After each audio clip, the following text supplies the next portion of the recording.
भूतानि सर्वेषु देव्यासुरं तेजदेषु हेन्दो परमाकृते सदादा तस्या समुत्तां सदेनेनं यशादेयामुदितस्वदाय तस्या सुतो नसाराम्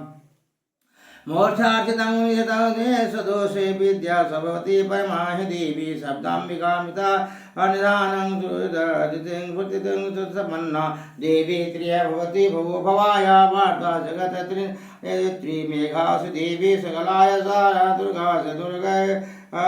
संसारेणं श्रीदुर्गा केटवार्थिते सर्गे सा गौरी तमेव शशि मौली प्रतिष्ठा इति स्वदेश स्वरूखा तथापि लोकं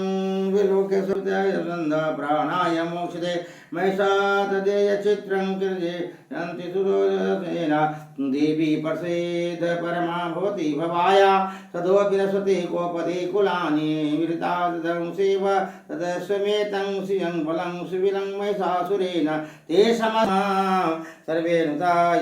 श्रीसहस्रां लोकां पर्यन्तु वितो सदे सहस्रपोता इति व्रतं सुतं ते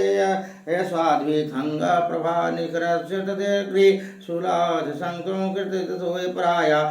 अत्राङ्गतं विमलस्य शतयखण्डां योग्यां तवेव लोक्याये इति एता दृशिता तदं देवी शूलं तरूपे वा सरलं कृते कङ्किता पराभ्यं देवामादितो मया तयो दे कनोपमा भवन्तु तस्यं प्राय तस्या रूपे च शत्रुभयहारका आर्यपुत्रं तदेकपादमिरक्षताय दिष्टां तस्यां देवी वर्धे भुवे सत्री त्रिलोक्याभिता संस्थितेन अन्तात्रे निदां दिवां